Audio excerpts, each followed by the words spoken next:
So the first thing I'm going to encourage you to do, like the number one thing, is to allow your body to flow through any emotion that comes up. That could be anger, that can be sadness, that can be excitement, that could be the feeling of anticipation and butterflies of what could come.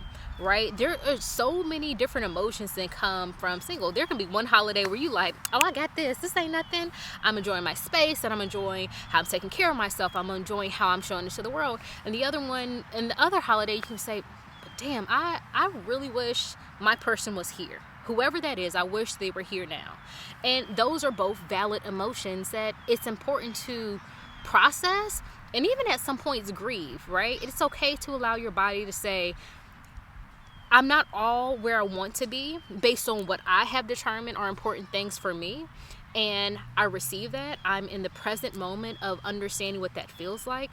And I'm allowing my body the opportunity to confront that feeling with love and kindness and say, but you got it, sis. We know what this is. We feel this feeling, and I'm going to let it flow.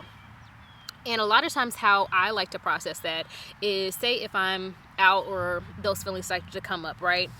I think Christmas is a big one. Everybody's out here in their matching, onesies and all this other stuff. So it could feel very much like coupledom, right? Around the holidays, especially around Christmas. And when those feelings arise for me, I always bring it in. I have this thing that this always brings me a lot of comfort. So I take my hand, I put it over my heart, and I just ask myself, Iman, what are you feeling?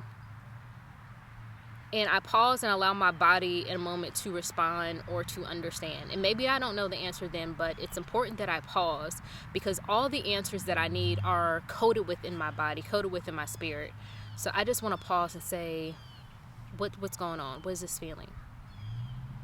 And then as you understand the feeling, acknowledge it and say, I understand you feel like this, and I'm here to support you as you feel that feeling.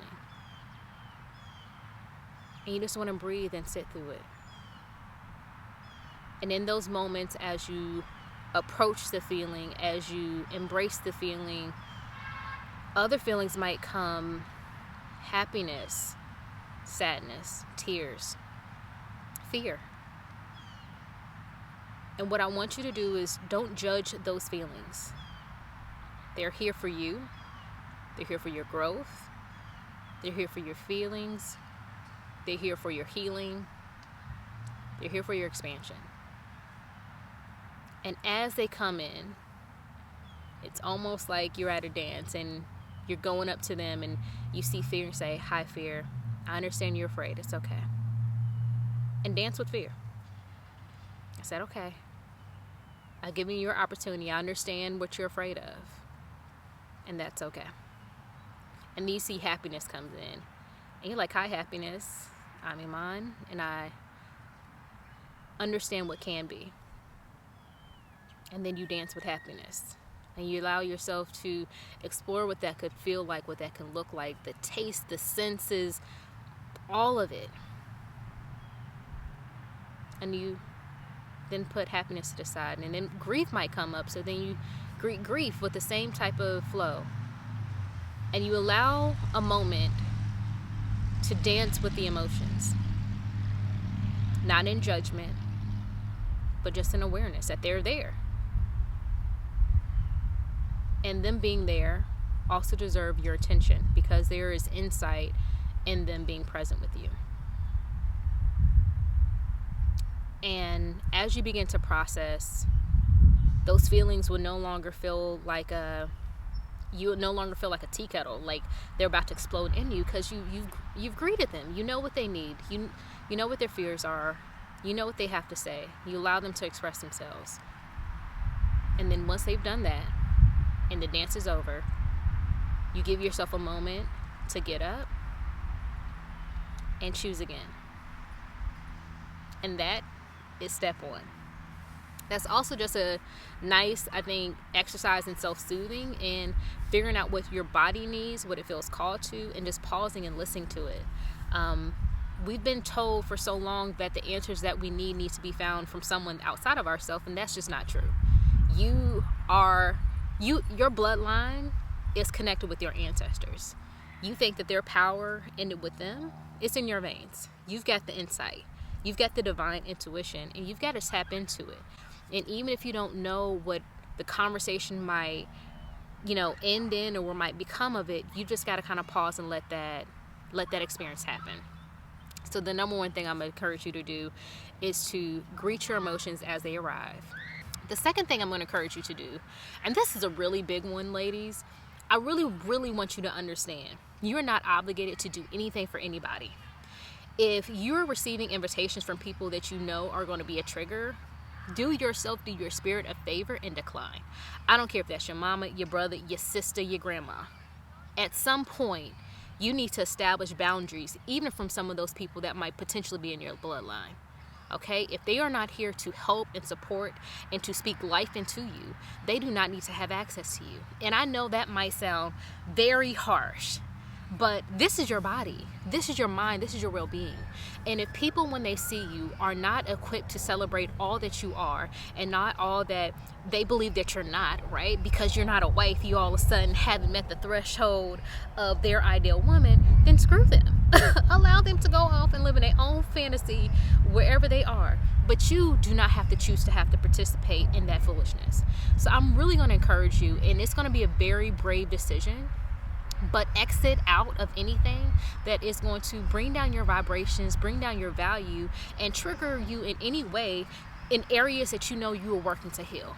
All right? Because I know in the South, especially Black women, aunties, grandmas, cousins, if you're on here and you are operating one of those positions, I really, really want to encourage you, please stop bringing up relationship stuff to your loved ones, especially our female. Because there is this notion that we have got to dismiss that a woman is nothing in the eyes of a Southern Black woman if she is not married and does not have kids. She is so much more before and after having children, and she's a goddess at each stage of her life. And if that is your only concern, then you need to be concerned with some other stuff. Okay? So I just want to put that cautionary note in there, because we gotta stop this. So if you're one of those people, baby, just please stop getting everybody business. All right? I know you probably mean well. Figure out other way to express it. Okay? So that's number 2. The third thing I'm going to recommend is essential oils. So I have one with me. I'm here now. I really love essential oils. I have an empowerment spray with me. You can get this from any local metaphysical shop. I love lavender. Lavender really is so helpful when I'm feeling just tense and stressed. So a lot of times I'll put lavender on my fingers and then rub it right here behind my ear and just rub it in. Sometimes I might put it on my third eye. Sometimes I might rub it into my heart chakra and just allow myself the opportunity just to breathe it in and just relax. In the same essential oil family, I would also include CBD. CBD has been something that's very helpful for me when I'm feeling very stressed. Sometimes the moment themselves, right, the day itself might be a trigger, and it's not anything other than that, right? So I'll give you an example. Since my father passed away, the holidays already make me a little bit more tense, and I could have no stress at all. Work seems fine, but just knowing that I'm approaching a holiday that my father isn't present for, that could be a trigger for me.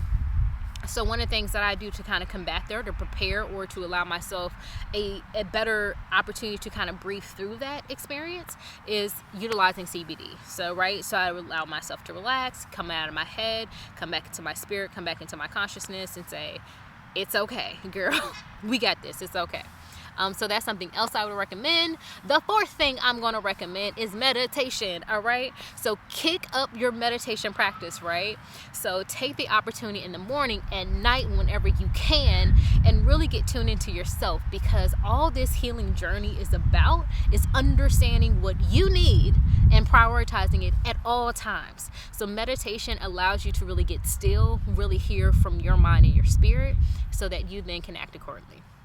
So the fifth thing I'm going to encourage you to do is to have different conversations with some of your girlfriends and your collective, so that they know how better to support you. One of the things Black women have been taught to do since forever is to ignore their own feelings for the betterment of everybody around them. And we've got to stop that. If you are feeling that the holidays are going to be a challenge for you, if you are feeling like, damn, I'm ready for my mate, I'm ready for that to be here, and you haven't expressed that you need to. And you also need to tell people what it is that they can do to support you. Sometimes it could be, y'all, I'm just venting. I just need to get this out. I don't need you to do nothing but listen, and just have that conversation. Other times you can say, hey, listen, I'm having a really lonely day about being single, and I'm not sure how to come out this funk. And just be vulnerable with that. But you have got to start having some brave and courageous conversations. And if people are unable to reciprocate or to receive that vulnerability, then pivot, right? Because I don't want you to do anything that is going to be a detriment to your own healing. So if you can't find that comfort zone, then I will recommend you seek out other people that might be a benefit. That could be a therapist. Number one should always be a therapist, right? So maybe it's a great time to explore counseling. There are a lot of people that offer sliding scales when it comes to counseling too. There could be other spiritual groups. Meet up. Y'all hear me all the time talk about Meetup. It's free, $19.99. You can find meditation circles, women's circles that will be a good vessel for you to say, listen, y'all, this is what I'm going to. So I really want to encourage you to be vulnerable during this time. You do not have to hold it all in.